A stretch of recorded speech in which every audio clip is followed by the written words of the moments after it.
Today on Black Renaissance, fixing America's healthcare system. How one man turned a family recipe into cash, and what's on the bill for this year's Afro Solo concerts. I'm Susan Sikora, filling in for Brenda Wade. All that and more, next.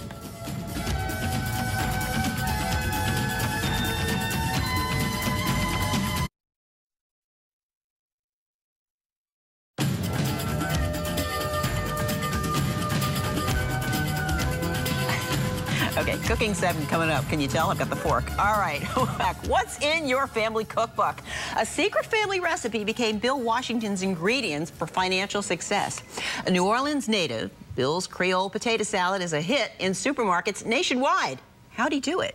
Meet New Orleans Bill. We're just going to call you New Orleans Bill now from here on. Okay, now, first of all, did you always cook? No. No. Who taught you? Actually, nobody taught me. It's just growing up in New Orleans, I mean, you're going to cook something. Really? Yeah, and it just so happened the items, like one of them was Creole Potato Salad. It's one of those family recipes. Yeah, let's get to that for a second now. Did you find this in some old dusty cookbook somewhere? Was it passed down, but don't tell anybody else? How did that work? It just happened. That was the way my family made potato salad in New Orleans. And even in New Orleans, there'd be potlucks and dinners, and everybody would always tell us, oh, you guys bring the potato salad. Yeah. So when I got to the Bay Area, I was an accountant, and I was like, I don't really want to do this. And everybody said, oh, you're from New Orleans? Can you cook this? Can you cook that? Potato salad. I said, well, maybe I can put this potato salad on the market. Did some research, got it in the supermarkets, became the fastest selling food item. All right, don't go too fast here. We got to find out how you did all this too, because people are going, hey, you know, I got a great recipe for, you know, but I can't get it in the super. First of all, before we go any farther, my mother makes a pretty good potato salad. But you have on here, you said, one taste and you'll know it. This ain't your mama's potato salad. It's my mama's potato salad. So let's just see. Can I take a taste? Yeah, all right, you talk, I'll eat. What the heck? All right, okay. This is it, huh? Well, those are some of our. We stuff it in a tomato. We stuff it inside a cooked potato. Ooh. Uh-oh, Mom. We got competition here. We wrap it in ham. So those are all recipes you can do with our Creole potato salad. What's the secret? Oh, it's got a little kick there. It's New Orleans. Woohoo! Okay. Yeah. Oh, what's in it? What's the secret recipe? Can you tell us any of the ingredients? Yeah, but one thing you notice, it lets you enjoy the flavor first, and then you get that little kick. Yeah, it comes later. Yeah, which is just to remind you, oh, this is New Orleans. Is there a timer in here or something? How does that work? I don't know. Okay. But it's traditional potato salad, except we do have a few special secret flavors and Creole spices that we put in there. Can you give people one thing? Because most people are going to be too lazy to try it themselves. They're not going to get the right ingredients exactly. But what could you do? If I were making potato salad for, let's say, a family barbecue. Summer is a great time for potato salad. Right. What would put in that I would, you know, cause a little attention? Get some Creole, a blend of different mustards. The spicier the mustard, the better. Really? And then there's a lot of Creole flavors out there on the market. The ones that we use, we create them ourselves. Can you overdo it? Oh, yeah. Yeah. Oh, yeah. Oh, yeah. There's a thin line between making this right and messing it up. Okay, but we're from New Orleans, so most New Orleanians would where to start and stop. That's good. It's got that kick there. I'm feeling I'm going to go on fire here a little bit. All right, now how did you know this was going to sell? You liked it, your family liked it, but let's face it, you know, a lot of people think they have great recipes for everything. Well, to be honest with you, the wholesale food business, selling to the stores, is all marketing. Because you've got your product sitting in the supermarket, there's 5,000 items sitting on the shelves. Yeah. What's to make someone notice yours versus another? New Orleans. It's not just potato salad, it's New Orleans Creole potato salad. And in the food, with the name New Orleans on it, it catches people.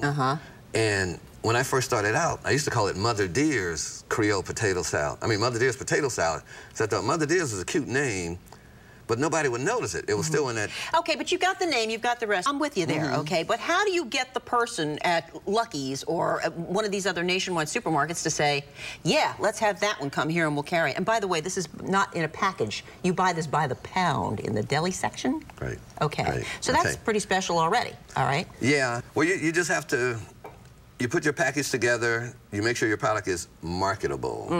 You could have the greatest product in the world, but if it's not marketable, they won't even talk to you. So if somebody is out there watching right now and says, I want to do what he does, I have a recipe, I'm not going to do potato salad, I'll do something else. That person make whatever they're doing marketable. Well, you give it a hook.